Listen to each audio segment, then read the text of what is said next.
By combining the speed, intelligence, control, visibility, and domination you need to compete, the Killer 2100 Gaming Network card provides the perfect blend of gaming passion and technical know-how to guarantee your gaming experience is flawless in both its speed and its performance. Find out more information at www.bigfootnetworks.com.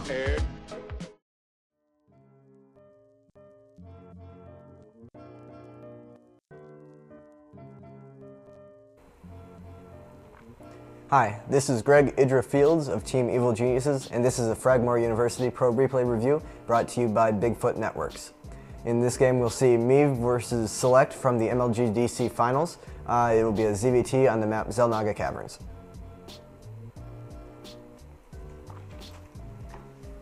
This is me as the blue Zerg on the top right, and SeleCT as the blue Terran in the bottom left position. This map, early game, it favors Terran pretty heavily because this has a very exposed natural expansion. It's very easy for Hellions to run around and harass here. You can't defend it with spine crawlers because it is so wide. It gives Terran a really big advantage early game in just the ability to annoy Zerg. But beyond that, it's a very long map, and there are lots of different passages around the center. This means that it takes Terran a long time to push up and attack, and it gives Zerg the ability to run around on the side pass and counter. So this means that as the game moves on, it favors Zerg more and more.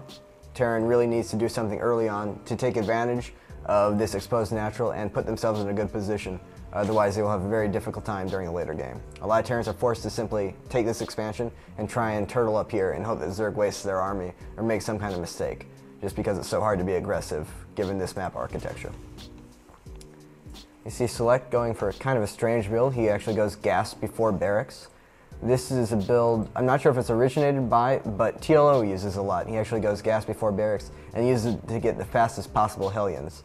And as I said earlier, this is a very good map for Hellion harass because that takes advantage of how big the natural is. So it's a very smart build on this map, I think.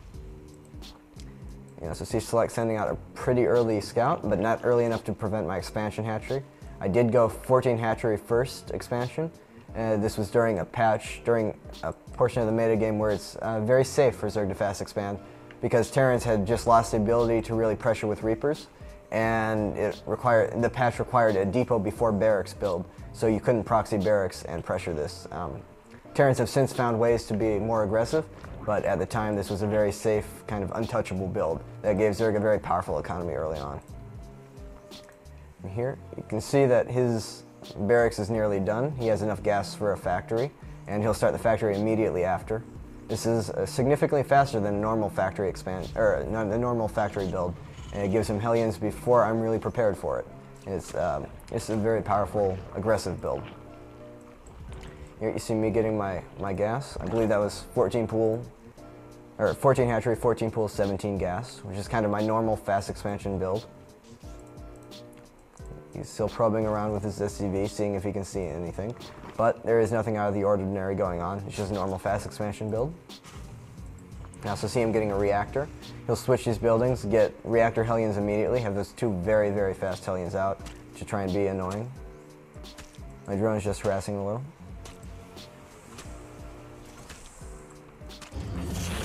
And he had not made a Marine, so I'm actually able to stay in here and harass him with the drone, prevent him from landing that early, and just kind of delaying his Hellions a little bit. Here I intended to gas steal, but he was able to kill the drone just in time with his SCVs. That was really nicely done by him. It's always a very good idea for Zerg to gas steal. It makes it much harder for Terran to do any kind of tech rush like Banshees or a 2-factory play. And I now have my 2 queens out. I put down creep tumors. Off of a fast expansion build, I use my first 25 mana on both queens to get creep tumors, because at this point you can't really afford to spend as many larvae as you would get with larva inject, and creep tumors are so valuable, I feel it's worthwhile to actually just focus on the creep tumors first. I also get my spine crawler immediately, and I have my first queen sitting on my ramp, because I know that he went for a very fast Hellion build. I know it's important to keep him away from my main. My defense is really down here, and if he gets up in here and gets free run of my main, he can just run around killing drones. He has a lot of mobility, and it becomes very hard for me to defend. It's important to hold this choke point. I'm also waiting for Zergling speed, and I'm putting down a second spine crawler. This expansion is so big and so spread out that you actually do need 2 spine crawlers just to hold off light Hellion harass for it. But given those 2 spine crawlers and speed Zerglings above the ramp, you are pretty safe, and now that I've got that set up, I'm free to go lair and head towards my next tech path, which will be Mutalisks in this case. Here, we can see that he built up his Hellions and then switched add-ons. He put the barracks on the reactor to get extra Marines, and he put the factory on the tech lab. This will allow him to head towards tanks later on. For now, he's not using it. He also rushed for a starport and a quick medevac. This will mean a Hellion drop. But unfortunately, he's going to run the medevac right past this overlord I have out in the middle. So I know what he's doing. I know he's going to go Hellion drop. And as soon as I see this, I bring my queen up in the main. There we go. Bring my queens up in the main to try and shoot down the dropship. And I also have my Zerglings up here ready to stop the Hellions. However, he's a smart player. He anticipates this. He knows I've scouted him. He knows I'll prepare. So he comes up and then he doubles back, and he's going to actually come around and try and harass this, assuming I'll defend my main and leave this undefended. And now my lair is finished. I put up a Spire. Spire is a very good response to Hellion harass as long as you have enough speedlings to defend, because really it kind of takes away their map control. If you're going ground units, he maintains map control a while with the Hellions, but if you go Mutalisks, as soon as the Mutalisks are out, you have map control. So it's a good decision. Here, he ran by natural, he stopped a lot of mining, and he killed a couple of drones, but it also cost him all but 1 Hellion. That wasn't a good decision. It was bad to get trapped back there. He should have had his medevac right here so he could lift off and run away as soon as I was there. But as it was, he lost 3 Hellions, and his harass is pretty much neutered at this point. I am free to just sit back and make drones, and there's nothing he can do except expand himself and go into a passive stance. And that's really what you do not want versus Zerg. Versus Zerg, you always want to be aggressive. If you ever let Zerg sit and build up their drones, it's usually pretty bad for you. So this is not a good situation for him. He knows I'm going Muta, he has eBay coming up, and he's going to have to put turrets around, so he should be relatively safe. But again, even if I'm not able to do any damage, I just know he's invested in turrets. I know his Marines have to stay in his base to defend. I know he has to go Thor eventually if he wants to deal with mass Mutalisks. And so this leaves me free to expand, free to get a bunch of drones, free to go Baneling, get my air upgrades. Here you can see him harassing with a Hellion. It's only gotten 2 kills, or pardon me, a Viking. It's only gotten 2 kills, but it does provide some scouting information. A lot of Terrans like that quick Viking. I'm not sure if it's always worth it, but it's a personal choice kind of thing. A lot of players like it, and if you do, you should build them. Here I'm knocking down the rocks, preparing to take this expansion. My mutas are out. As soon as mutas are up, even if you only have like 3 Mutalisks, you're not going to do any damage, but you still want to get in their face. Like, you might catch this turret not ready in time. You might see them preparing a really quick timing rush that you need to react to immediately. You want to know what they're doing as soon as possible.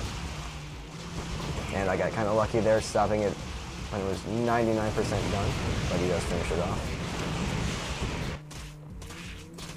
And here I just continue to build up my Mutalisk count. This is something kind of unique about my play. I really like making a lot of Mutalisks and getting the air upgrades versus Terran. A lot of Zerg players will simply stop at like 7, 8, 9 Mutalisks, use that to force anti-air and to gain map control, and then focus on Zergling Baneling play. But personally, I like the control and the power the mutas give me. They really force Terran to respond to the way you're playing, and I like that control over the game flow. Again, that's personal choice, but I feel it's a very powerful way to play, although a lot of other Zergs seem to disagree. And here, I'm just running around looking for targets that are undefended. These supply depots are outside of range of these turrets, so it's good for me to pick at them. It doesn't matter if you don't really do lethal damage. You're not aiming to kill them with this. It is just harass. So any little damage you can do is great.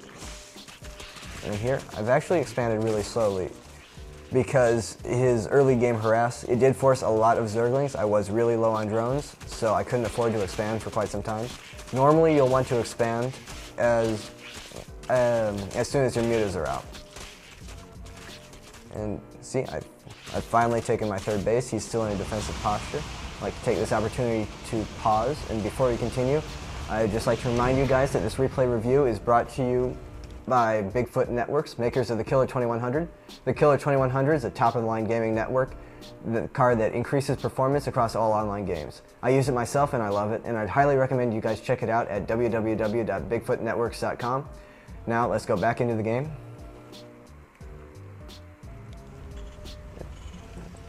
Here, I continue harass. I killed that supply depot. I kind of flustered him. That's another big advantage to making a lot of Mutalisks. You can run around being dangerous everywhere, and it really puts your opponent on the back foot. They're not playing at the best of their abilities when they constantly have to respond to you dictating the flow of the game. It gives you the upper hand in that way as well. Here, just keep picking at these outlying targets that he doesn't really have defended well. All the while I'm expanding my creep. I'm teching up. I now have Banelings. When Terran goes bionic in response to Mutalisk, you absolutely have to get Banelings. Mutalisks and Banelings complement each other very well. He's forced to go Marines, and Banelings are obviously very powerful against Marines. So it's a good synergy between the two units. You always want to use them together. Here you can see he's going 2-factory tank, building a lot of tanks, a lot of Marines. This is kind of a powerful mid-game timing rush where his Terran focus is almost entirely on Marine tank with a little medevac support. Excuse me. And really it's going to give him this one powerful rush before I get infestors, before my hive is out, and before I really have overwhelming Mutalist numbers. It's very powerful, however it is kind of a one-time attack. If you can hold this off with good Baneling micro, good Mutalist control, you're in very powerful position. And unfortunately, he makes a pretty big blunder here. He engages on creep without his siege tanks siege. So the Banelings are powerful. There's just nothing you can do versus them. They chase down the Marines, they all die. The Mutalists kill the undefended tanks, and that was just kind of a sloppy attack by him. You always want to be very careful about engaging on creep, just because Banelings are able to run down Marines there, and Zerglings are so much faster. They really get on you very quickly and start dealing damage. Also, not sieging there was a big mistake. Siege tanks are what you're depending on to deal with Banelings, and without that, there's just really nothing you can do. So here, I've taken control of his production, and there's really nothing you can do at this point. Okay, that was a demonstration of just kind of how to deal with Terran's harass early game and maintain control of the game, and to kind of just take advantage of any little openings in his build and use that to secure yourself the game. This has been a Fragmore University Pro Replay Review brought to you by Bigfoot Networks. For more information on Bigfoot Networks Killer 2100, visit bigfootnetworks.com.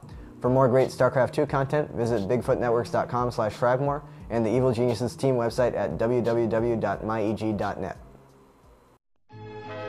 By combining the speed, intelligence, control, visibility, and domination you need to compete, the Killer 2100 Gaming Network card provides the perfect blend of gaming passion and technical know-how to guarantee your gaming experience is flawless in both its speed and its performance. Find out more information at www.bigfootnetworks.com.